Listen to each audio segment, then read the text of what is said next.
You know who it is, the horror flick Digger did Super 6 Big Mitch.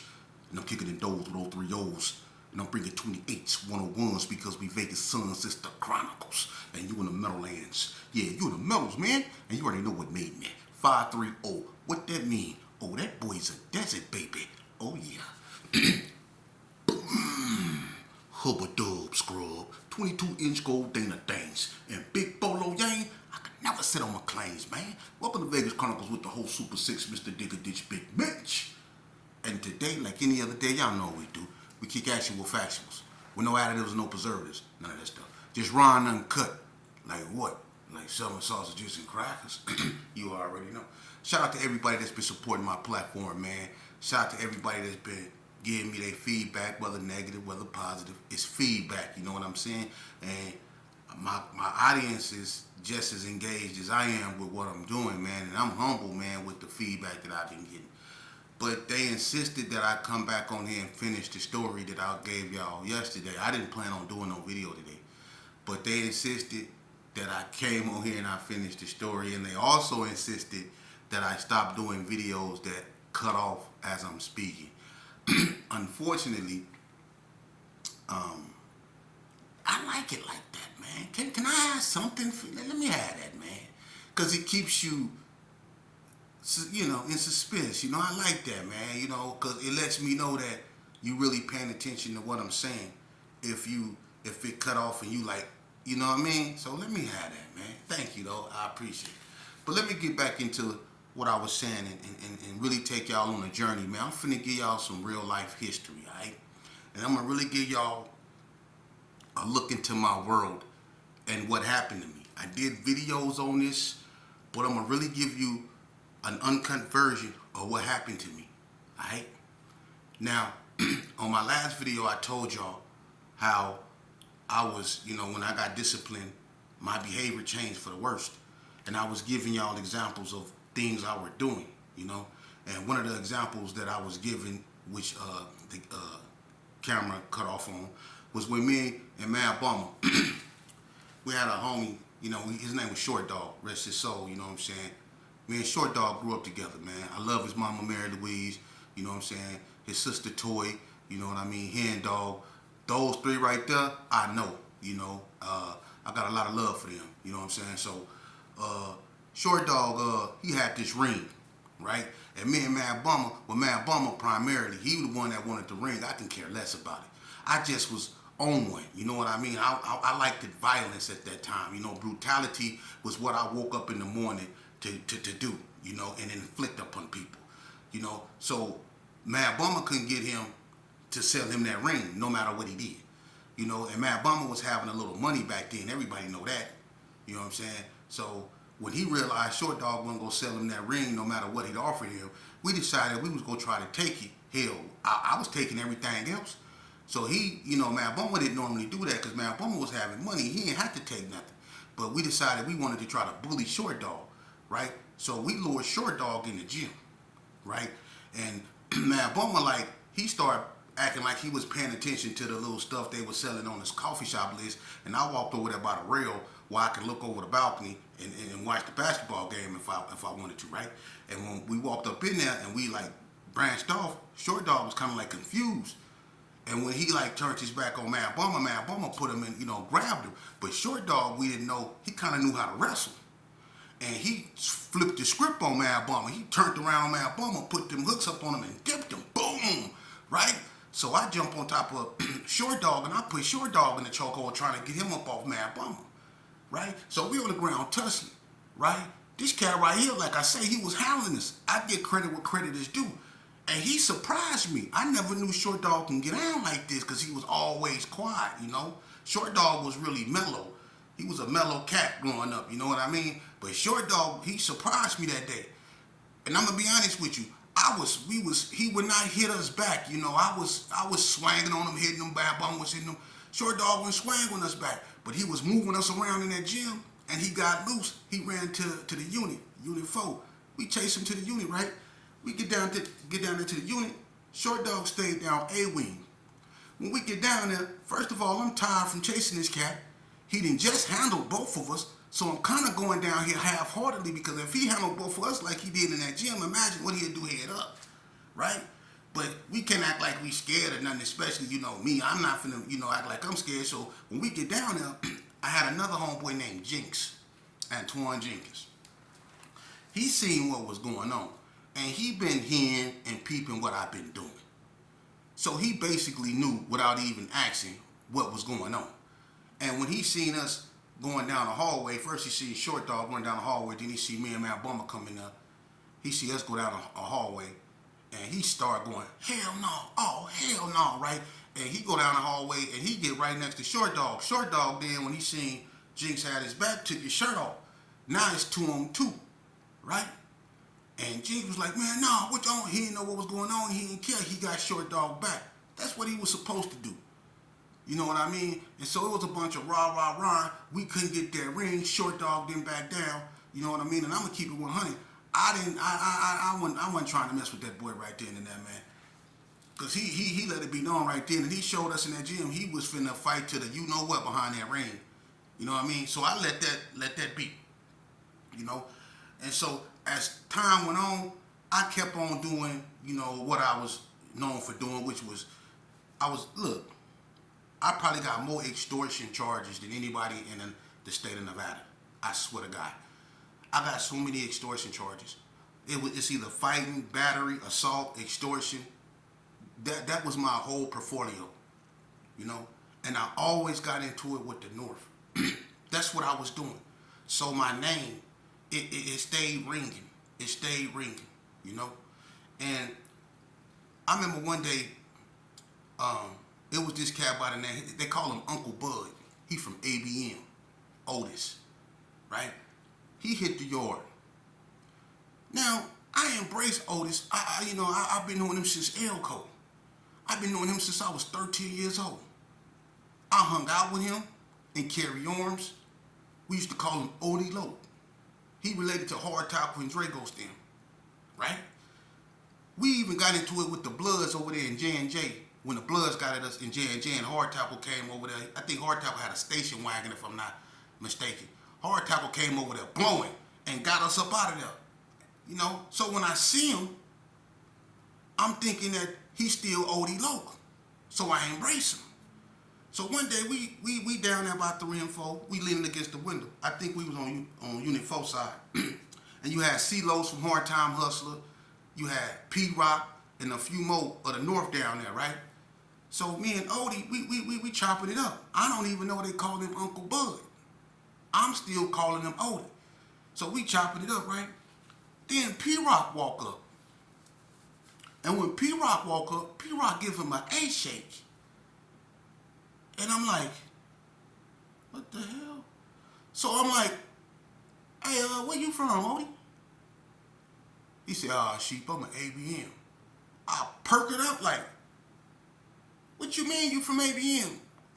Last time I know, you was a Gerson, homie. We didn't put in work together. We grew up together. You from where? And this what made me mad, And it made me mad because now that I'm older, it's kind of true. He say, man, sheep, everybody claimed Gerson when they was young, man. Made it like Gerson was something that you claimed when you was, like it was the start up to gangbanging. Claim Gerson first, and then you can be whatever you want to be. Like the Gerson is the start up to gangbanging. It was like an insult beyond insults to me. I'm like, what you mean everybody was a Gerson when they was young? Look, I'm going to keep it 100, and you can ask Uncle Bud. I fired on him right there on the spot. Bam! We get to scrapping. Los like, man, what's going on? We scrapping hard right there, right? We throwing down. He really don't want to fight me because I think that was his first time in prison, and I don't think he was used to that environment.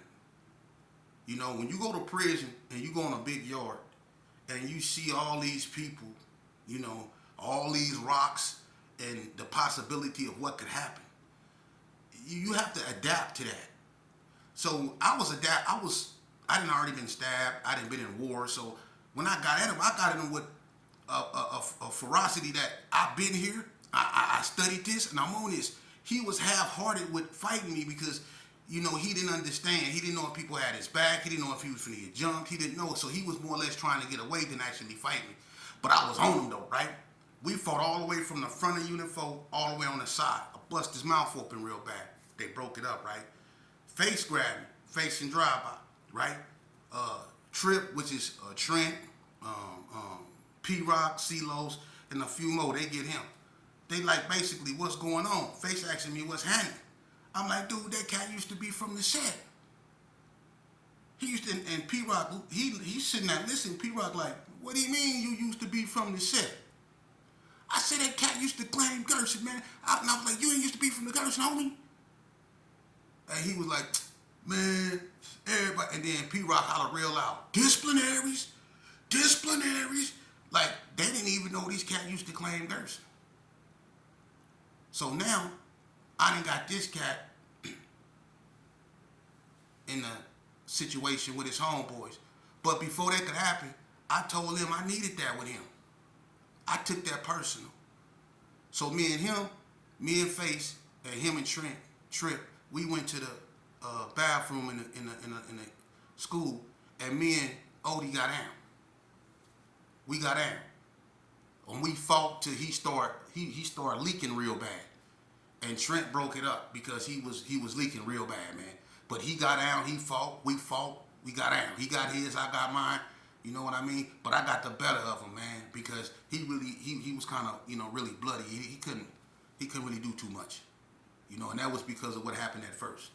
And then after that, they jumped on him, because they didn't know that he used to be a Gerson, so they let time go by and they tricked him in the corner down there on the side of Unit 3, and they jumped on him. So this is the type of stuff that I had going on around there, And the thing with the Bloods, what people don't understand, and let's straighten this out right now, man, because a lot of people get things misconstrued. So I'm gonna tell you the honest to God truth about the alliance with the Bloods and the Gersons. Look, it started on NNCC Yard, and who really solidified that? See, when I got stabbed by the Cali boys, and Lyndon Harvey got stabbed by the Cali boys, that didn't make the Gersons and the Bloods come together. That only symbolized that, the friend of the enemy of my enemy is my best friend. They both had a common enemy, which was the Cali boys, which made them cease all hostilities toward one another and focus solely on them. But that didn't mean that the Gersons and the Bloods was together. And this is back in 1994. Now, when the Gersons and the Bloods came together was when Boosie B came on the yard. Boosie B came on that yard in late 94, early 95. And that's when the second war happened.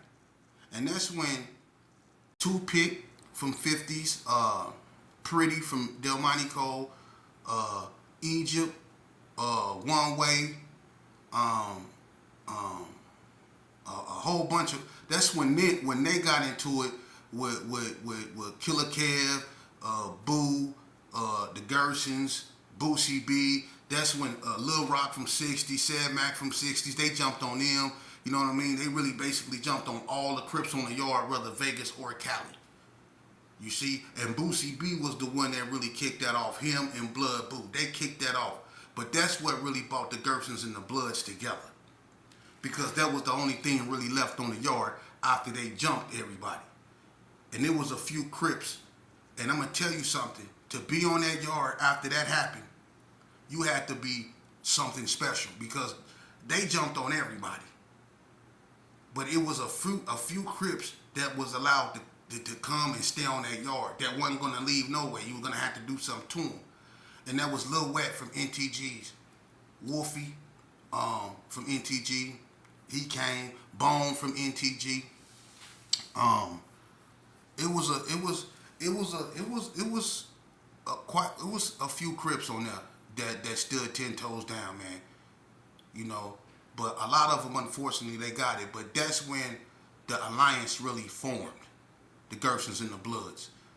And that was on NNCC Yard. But when I went to Southern Desert, there was no alliance on that yard. And when whatever was going on the streets, and this around 95, whatever was going on the streets, it really haven't set in the penitentiary because the Gersons and the Blood wasn't rocking together. I told you about the meeting where me, Touch-Tone, and Matt Obama went to the meeting with the Bloods. And that's when the Gersons and the Bloods came into sync on Southern Desert Yard. But not all. See, that's the thing. Not all the Bloods was with that. And not all the Gersons was with that. You had some Bloods that kept it, they wanted to be straight Bloods. They didn't want to be linked up with no Gersons. And you had Gersons, older ones, that didn't want to be linked up with no Bloods. But you had a group of them that rocked together no matter what. And it was enough of them to do some damage, man.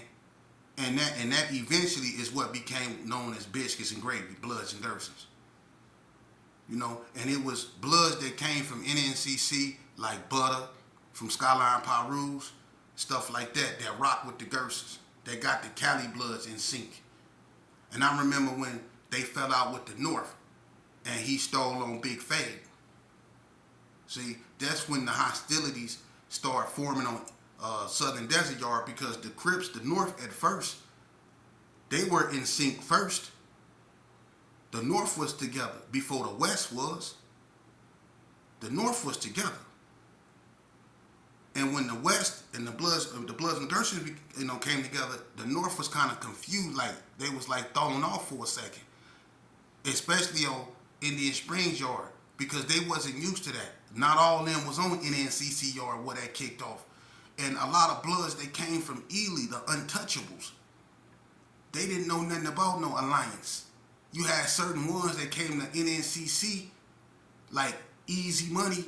And all them, see, they knew about the alliance, but a lot of them didn't. You know, like people like Horsehead, they don't dislike Gersons, but they don't align themselves with Gersons. They keep it straight. It's Damu on mine, you know what I'm saying. But at the same time, the G's is the homie, you know what I'm saying. But he keep it red rag, you know. But back to what I was saying. As time went on, right. I started getting worse and worse, you know. I started, D-boying people. You know, I was, organizing fights and stuff for my amusement, you know what I mean? And, the back streets, they started hitting the yard, so it was that conflict going on. It was, it was so much stuff going on, man. And I was right there in the midst of it. Then I had a homeboy named Drive-By. He sold up the whole yard, man. When you talk about he was doing his thing, everybody know that. DB was doing his thing, man. And I'm going to be honest with you, man. He had so much stuff, man. And I was involved in it. Once we got that water up in there, man, I lost my mind, man. I went to the left, man. Y'all remember when Scarface had that scene when he was sitting at his table? And he had all that, that dope in front of him, and he was sitting there with that deranged look on his face, and he had the music. That's how I was in prison. I was sitting in my cell with a gang of sack lunches around me, and a black and white TV with a deranged look on my face, wearing an eye patch with that music. Dun, dun, dun, dun, dun, dun, dun. That's how I felt. For real. That's how my behavior was. You asked the North. It was nothing I wouldn't do to get into it with them. I used to go out my way to get into it with them. But at the same time, it was stuff going on the street, man. People were being unalived, and there was so much hostilities on the street, man. And everybody was taking losses, man. It was so much chaos. Everybody was lost in the sauce, man. It was just an atmosphere of ripe hatred. Everybody. It was either you flee or you fight. Either you fight, you fold. It was a lot of people that folded that went to PC, man, because they couldn't handle that type of pressure. That yard was wide open. Wasn't nobody coming to save it. If 12 or 15 dudes put on their boots and got their knives and decided they didn't want you on that yard and they came to your unit to get you off the yard, who go save you, man? That's how open that yard was, man. rock fights, man, where people got their head bashed in.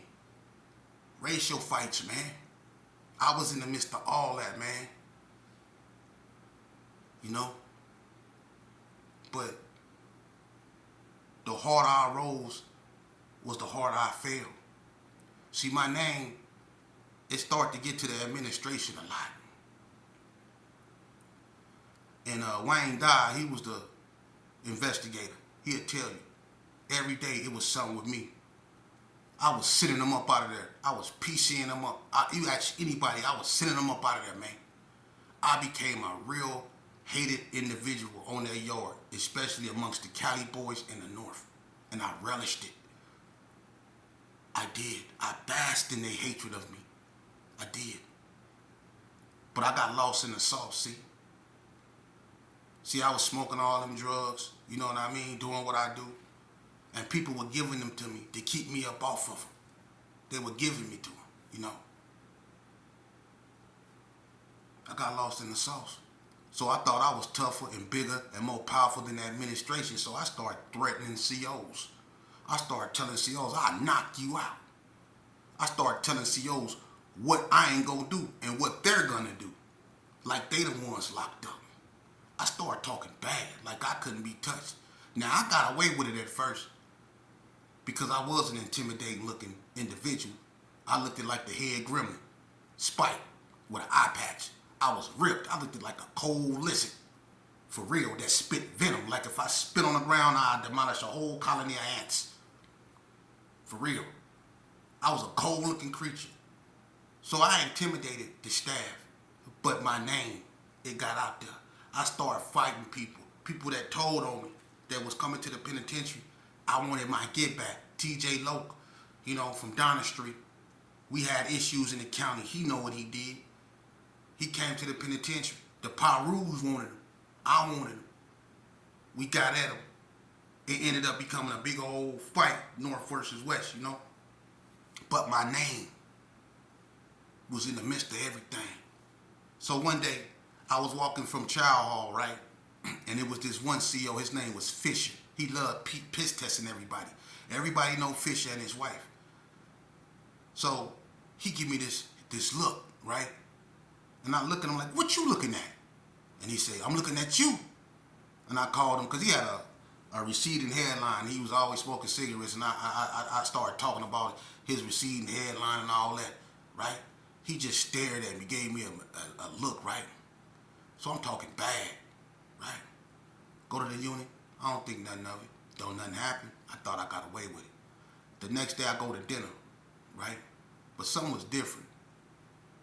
It was different staff in the chow hall than it normally be. Two in particular, Muhammad and Gribbs. These two are the most hated COs on the yard. They Sergeant Height. Sergeant Height is this, he's a cold racist. Him and his son, right? Height, he even do the goose step like the Germans, right? Cold racist. But he got these two dudes right here. These two clowns is his henchmen. And they be really putting in work on brothers. They got a reputation of hurting brothers, man. Brother Salim from I think Salim was a Sunni Muslim. They literally tried to pull that man eyeball out of his head, man. They did. They took him out of his cell and took him in the back on the activity yard and told him he was going to fight Muhammad head up. He dropped Muhammad. They rushed him, jumped him, and they literally tried to gouge his eye out of his head, man. For real. So this how cold they is. They paralyzed A-Dub that came home. He came down from Ely and he was going home in 3 days. He got into it with them. They went in that room and they paralyzed that boy. They broke his back. Right? So these the clowns that they got in the kitchen. So I go in the kitchen. When I go to get my tray, Muhammad's standing right there by the door. So whoever get their tray, he right in your face. When I get mine and I step to the side, he step in front of me and he looked me up and down. That means he either finna get you or you on his radar. He like to put his hands on his hip and look you up and down constantly. Like, what's up? So I look at him like, what's happening? So we mean mugging each other. I don't show no fear. I ain't scared of you. I get down with you. I'm in that type of mode, not knowing that these cats right here, they see us. I wasn't as big as I am now. I didn't know what I know now. I'm thinking that I can deal with these cats. I'm thinking I done got stabbed. I'm a survivor. I'm not knowing it's a whole nother ball game, and these people aim is to hurt me. So me and him, we got this little pissing game we doing. We stand at each other, right? So the lieutenant happened to be up in there. He tell me to go sit down. I try to go sit down. Dude bump into me. He told me he'll see me later. I told him, you can see me now. He said, I'll see you later. I told him he ain't gonna do nothing. Called him all kind of busters. So as I'm eating, he go over there and stand by the door. So when we leave, you have to walk by him, right? When I throw my tray up in the clipper room and walk by him, I'm on guard, like, cause I don't know if he finna grab me or whatever. But when I walk by him, he said, I'll be down there tonight. I said, you can get me right now. What's happening? He said, I see you tonight. I said, F you, and walked off. I thought, you ain't on nothing. You just all talk. Look, this the truth, man. I went in the unit, and I did a video on this, but I didn't really give clarity to what happened to me. And I'm gonna tell you,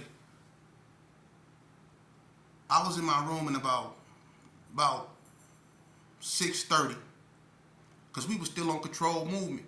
We got into a ride with the Hispanics, and this when they first put the gates up by the units. They had first built those gates, and we were on controlled movement. They turned the water off for 2 weeks. We couldn't flush our toilet or nothing. They had us living foul, right? Plus they was jumping on black people. This when they got Big E-Dub in 32.